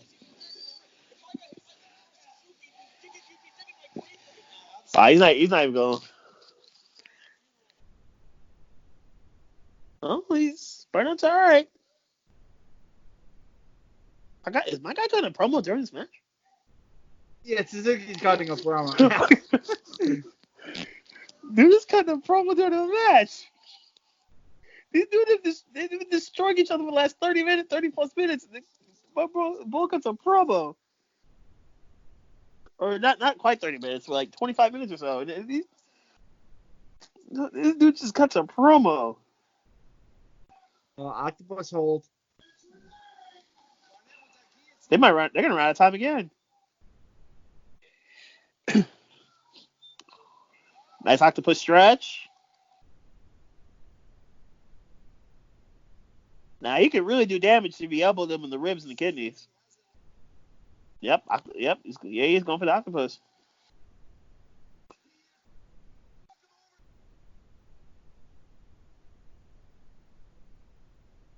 This would be a cradle, but obviously can't do that. They could go for that crucifix hold, which is banned in UFC, but I don't think he's gonna go that route. Oh, he might be in trouble.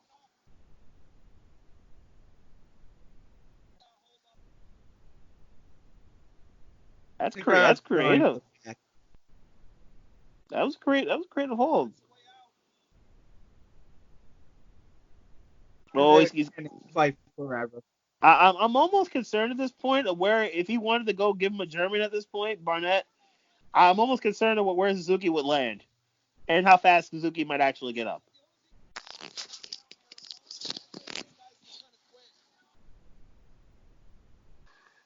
Looks like he's going for the ankle while Suzuki's going for the knee.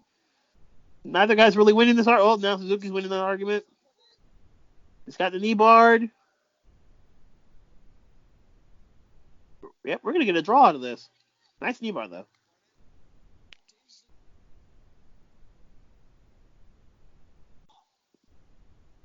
I don't think Barnett's going to give up.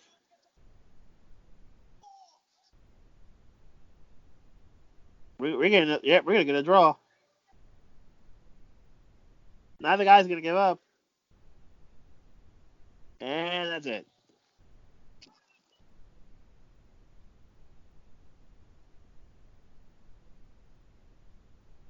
So we've gone 25 minutes and we didn't get a winner. I can't That was fantastic. I can't say I'm disappointed. As draws go, this was one of the better ones. You want to watch Orange Cassidy? Sure, we'll go one more match. You guys. Quality stuff there. So Orange Cassidy versus Brian Alvarez. WTV. You know who Brian Alvarez is, right? Yes, I've heard of this Brian Alvarez character.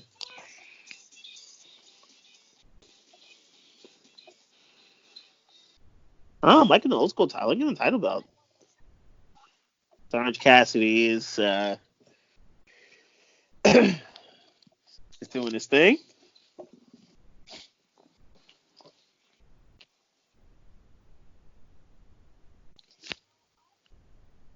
This is Bryce.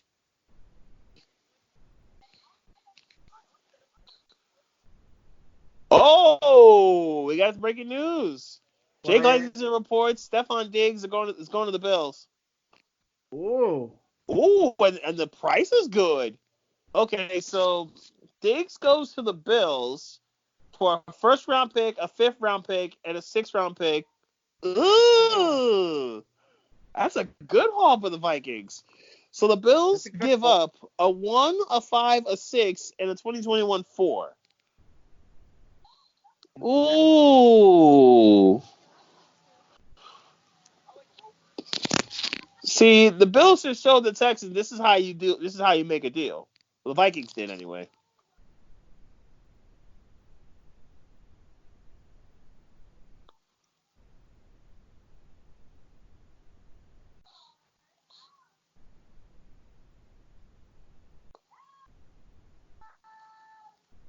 This is by far the worst ring announcer I've ever seen. Yeah, this ring announcer is pretty bad.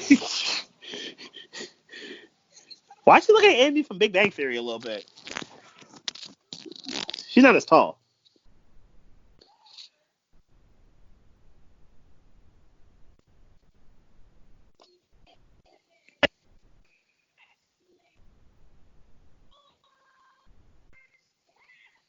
I did deal for the Vikings. Buffalo gave up a lot to get Josh Allen the number one receiver.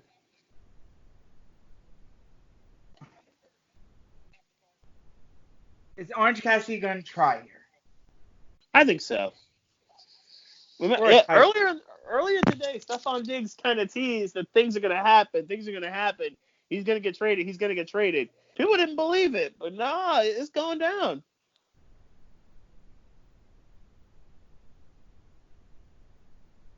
He had orange juice. So he lives his gimmick.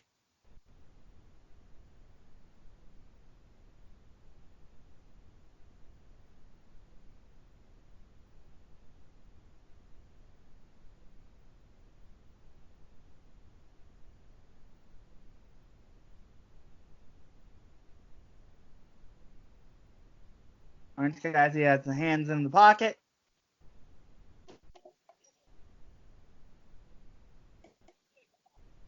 All right, let's see. Let's see it. Jay Glazer announced the deal first.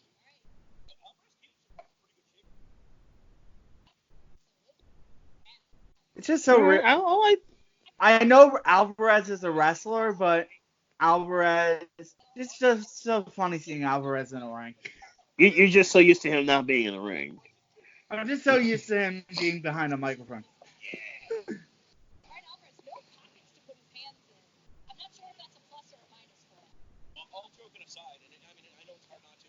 Minnesota can easily replace stuff on Diggs too. Good deal, Vikings. Good deal for Minnesota. Cardinals deal was Cardinals. He does have a headlock. Orange Cassidy has the sunglasses on and says, "Ow." Vikings will also get a 7.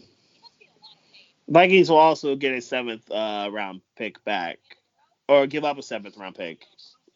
But the Minnesota, what a powerful shoulder tackle by Orange Cassidy. And what I mean powerful, I mean not.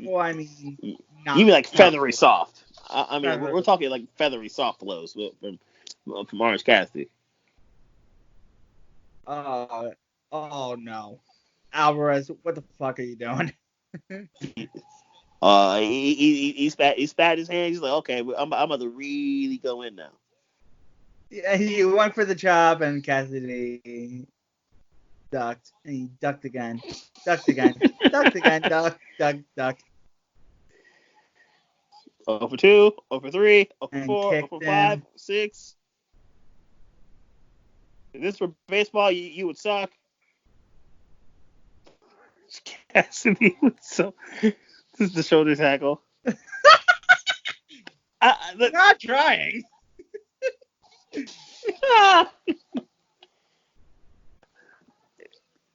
You know how good of a psychological thing that this is?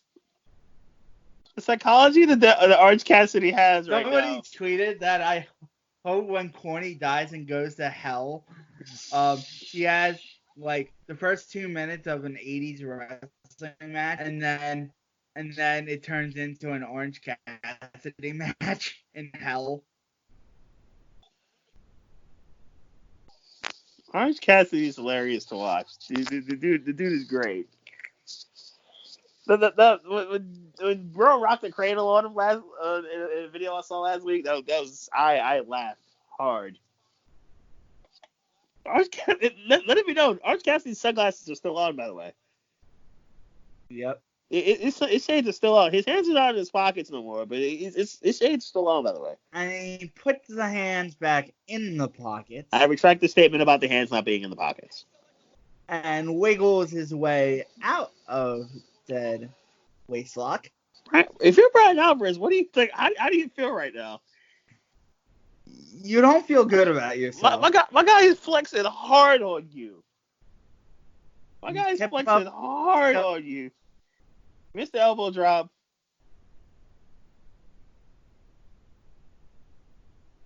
Bro kips up, no hands. Bro kips up with no hands. And he's tying him up now. Tying him up with his wrist tape now.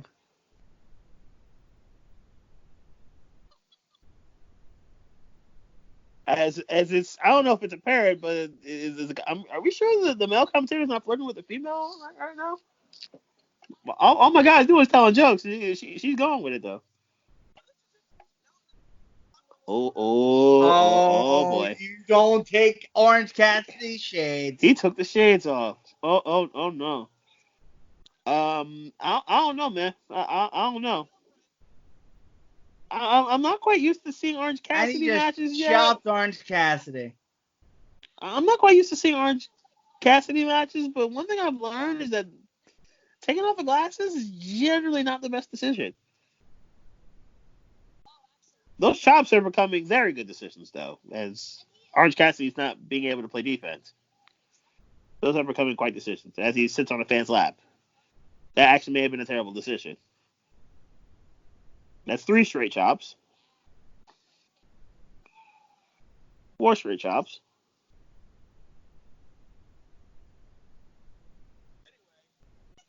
Can you imagine if Orange Cassidy was in WWE? I think Vince would actually know how to use him. I actually think Vince would know how to use Orange Cassidy. Vince would have no idea. You don't think he can use that gimmick? No, he would look at him and he would be like, "What the fuck is this dude?"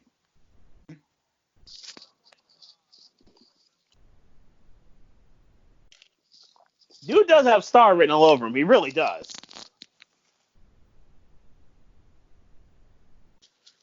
Vince wouldn't be self-aware enough. I don't know. I think Vince sees, when Vince sees dollar signs, he usually knows how to capitalize. What are you doing with the? Oh boy. Brian, do you really want to do this? Brian, think this through now. No, think this through. Think this through now. Do you really want to break those shades? Do you really want to do this? Are you 100% sure about this? Do you know about the consequences that may come if you break those shades? Are you 100% sure? He's going to chop him.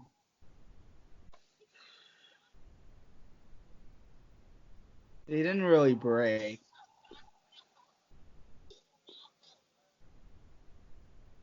Those are some strong glasses. I'll give him that. No, he bent the. No, he did bend them. No, he definitely did bend them. He definitely did bend the frames. Yeah, he totally bent the frame. A fan throwing glasses. A fan definitely did throw in a fresh pair of glasses. Freshly squeezed. That was a fresh pair of glasses. It was until Brian Alvarez. Probably didn't. Now he's destroyed 2 pairs of glasses. Oh, he just made Orange Cassidy mad. Yeah, that chop did nothing. This second chop also did nothing. Oh no. The hands are still in the pockets, by the way. And now the hands are all out. Oh dear. Oh boy. Brian, I tried to warn you, man. He blocks the chop, and now this is about to get serious. Orange Cassidy's about to go to work. Orange Cassidy's about to go to work, and this is about to go mock speed. Oh boy. Michinoku driver. He's about to go mock speed, and the Michi immediately. He went to the Michinoku school.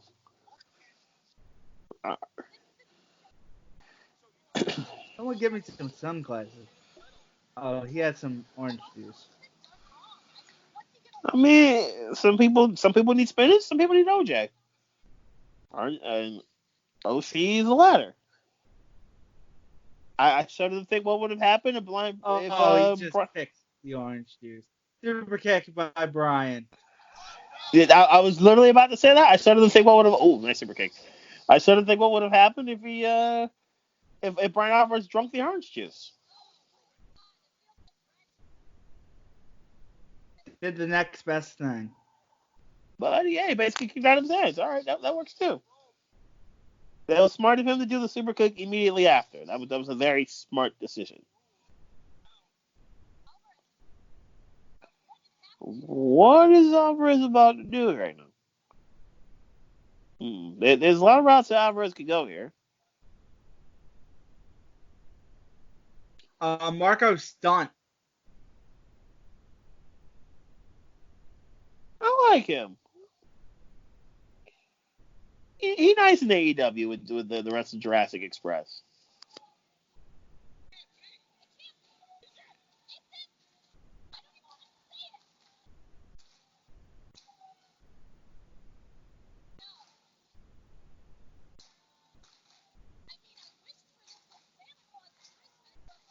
Distraction finish. Hustle Supreme! Hustle Supreme! Hustle Supreme. Yeah, you just got beat. That's it. Yeah, you just got beat.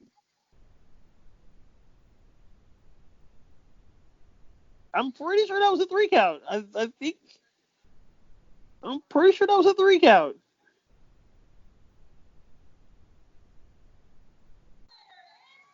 It was a 3 count.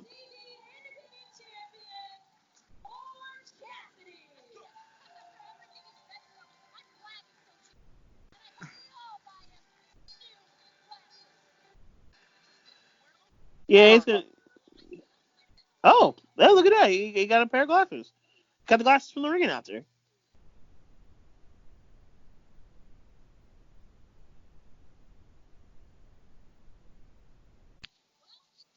Oh, that was something. That was a spectacle. That was something quite different. That was something quite different.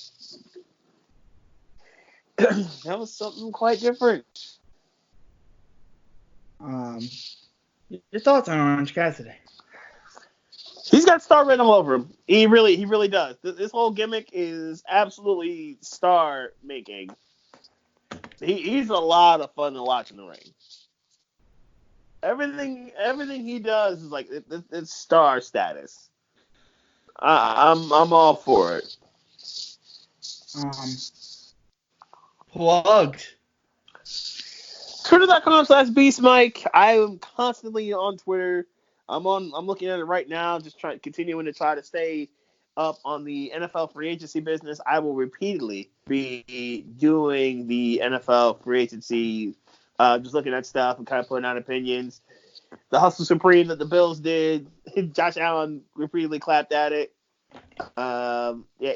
Ike Reese is sick on Twitter right now. He's incredibly sick that these receivers are going at these prices, and Eagles are doing nothing to get good receivers or do much of anything. It's a lot of things happening. So it's a free agencies again. No one can officially sign until Wednesday, but a lot of these deals are pretty much in place. And pen to paper will be happening rather soon, and things are looking nice. Again, Twitter.com/BeastMike. That's where you can find me. Oh my God. Watching Stone Cold Steve Austin in front of no crowd is weird. Why are his cards upside down? I don't know. DJ D Coops on Twitter. You can watch me react to The Sklar brothers retweeted my tweet. That was More news is happening now. Amari with Dallas, 5 years, $1 million deal. who? So, Amari Cooper. He's expected to re-up with Dallas, 5 years, $100 million. That's the receiver that was linked to that. No, they franchised him. They gave him an exclusive franchise tender, meaning he can get $33 million if he signs before July 15th. So they franchised Dak. So really, the only loss that Dallas had today was Byron Jones. Who did he sign with? Byron Jones signed with Miami. I mentioned it earlier in the show. Oh, right. So, but Dallas could easily get him back, but easily replace him because they picked 17th in the draft, so that they can easily get a corner to replace Byron Jones. So they won't go without a number one corner for long. So for DJD Cooks, this is Beats Mike. We'll return Wednesday with the show after NXT and AEW intensity. Mm-hmm.